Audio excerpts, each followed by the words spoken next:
Olá, tudo bem? Eu sou o Dodô e estou começando mais um episódio do podcast Galo Razão do Meu Sofrer. Podcast que eu irei conversar sobre o melhor time do mundo, o Clube Atlético Mineiro. Toda semana tem episódio novo. Se acompanha esse projeto e deixe seu comentário sobre esse episódio. Hoje iremos falar da vitória do Atlético de 3-1 sobre o Caracas pela Copa Sul-Americana. Vitória que dá um alívio para o Atlético na competição.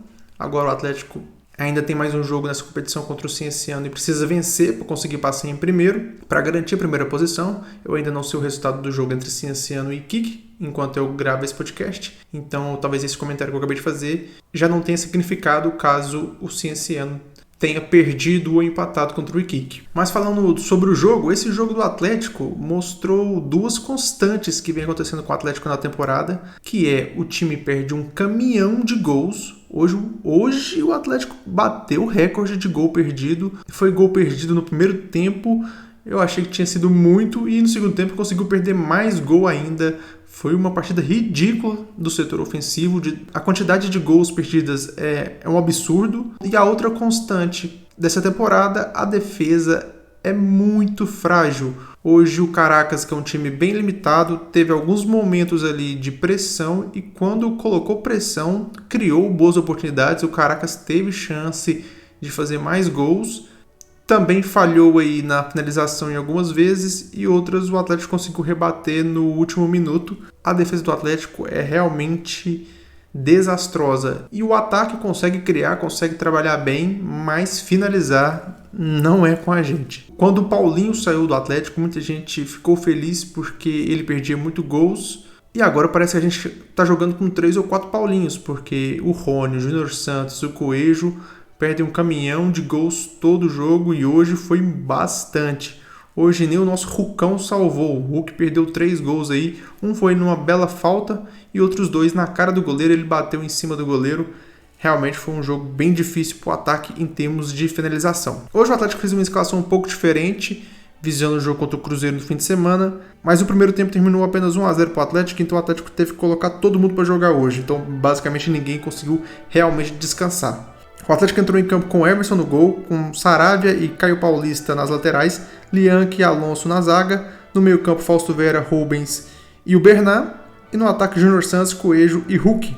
Na partida de hoje, o Bernat jogou muito bem, principalmente no primeiro tempo. No segundo tempo ele deu uma desaparecida, o Atlético teve um momento ali bem ruim no segundo tempo, mas no primeiro tempo eu gostei do Bernat, participativo, criou boas oportunidades com os companheiros. E eu preciso fazer outro comentário também, que é sobre o Júnior Santos, que é um jogador assim muito limitado. Sabe, o futebol tem alguns eventos meio aleatórios, e eu acho que se o Júnior Santos embalar no Galo no futuro, vai ser completamente surpreendente, porque ele não tem trato nenhum com a bola. É um jogador assim que parece de várzea. Ele é realmente assim muito limitado tecnicamente. É bem difícil esperar algo dele.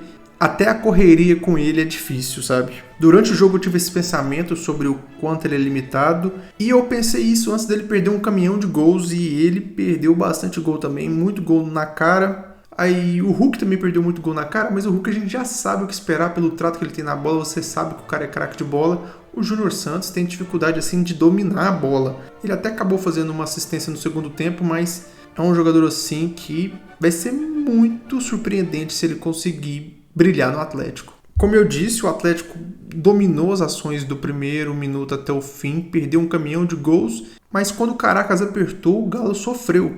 Inclusive aí nos primeiros 25 minutos, as melhores oportunidades, na minha opinião, foi do Caracas. O Caracas teve boas oportunidades e não aproveitou. E aí aos 28 minutos, num cruzamento despretensioso do Coelho, ele cruzou para a área e o cara do Caracas fez um gol contra de costas. Talvez seja aí uma referência a um gol que um goleiro tomou de costas, já que no fim de semana tem clássico.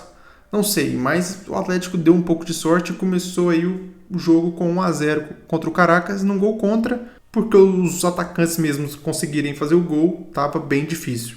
E depois desse gol, o Atlético continuou dominando as ações e perdendo um caminhão de gols. No segundo tempo, o Cuca fez 3 alterações já de cara, colocou o Scarpa, o Rony e o Vitor Hugo, e aí aos 2 minutos, num cruzamento do Júnior Santos, como eu falei, ele cruzou para a área, o Coelho meteu a cabeça, fez o gol 2-0. Deu uma aliviada porque até aquele momento, com o 1-0 do Atlético perdendo um caminhão de gols, é aquele momento que todo atleticano já sentiu ao assistir um jogo do Galo, que é, tá perdendo um caminhão de gols, vai tomar o gol de empate, com certeza. O Coelho conseguiu ampliar o placar mas esse alívio passou rapidinho. Aos 8 minutos, o Caio Paulista faz um pênalti e o Caracas diminui. E a partir desse momento em que o Caracas diminuiu, eles começaram a acreditar no jogo e começaram a aparecer mais no ataque. O Atlético demonstrou fraqueza, fragilidade, como sempre na defesa. O sistema defensivo é muito fraco e com os jogadores que estavam em campo realmente fica difícil, né? O Vitor Hugo, o Caio Paulista. O Cuca percebe e faz novas alterações, tira o Caio Paulista de campo e coloca o Igor Gomes, e o Igor Gomes deu um belíssimo passe para o Scarpa, que saiu cara a cara com o goleiro. O Atlético começou a ter mais lances de contra-ataque. O Scarpa cara a cara com o goleiro, passa a bola para o Rony, que manda para o gol vazio, fazendo o terceiro gol e aliviando o Atlético completamente na partida. Depois desse gol do Atlético, o Caracas não produziu praticamente mais nada. O Atlético continuou martelando, e o Atlético perdeu mais muitos gols hoje. O título desse episódio não é uma hipérbole, não é um exagero. O Atlético bateu o recorde de perder gol hoje. Foi assim, gol perdido de todo mundo que você imaginar aí do sistema ofensivo. O Rony entrou, perdeu um caminhão de gols, o Júnior Santos perdeu muitos gols no segundo tempo também, o Scarpa perdeu o gol, o Coelho perdeu o gol. Foi um jogo assim pavoroso em termos de finalização, foi um jogo pavoroso em termos de sistema defensivo. O Atlético sofreu muito com um time bem fraco. É um absurdo que o Atlético tenha perdido tantos pontos nesse grupo. O grupo é realmente muito fraco e o Atlético tem a obrigação de passar, porque se o Atlético não passar nesse grupo, realmente mostra como esse elenco é frágil. Mas agora passou, agora a gente já venceu esse jogo. Vamos pensar no fim de semana, que no fim de semana tem clássico contra o Cruzeiro. O Atlético tem um bom retrospecto contra o Cruzeiro nos últimos jogos, mas esse sistema defensivo bem frágil me preocupa bastante para esse jogo. Mas vamos ver como o Atlético se sai em um jogo grande, né? Vamos ver se contra adversários mais fortes o Atlético não demonstre tantas fragilidades igual vem demonstrando quando enfrenta equipes mais fracas. Por hoje é só, pessoal. Domingo eu volto para comentar o jogo contra o Cruzeiro. Eu fico por aqui. God bless e good night.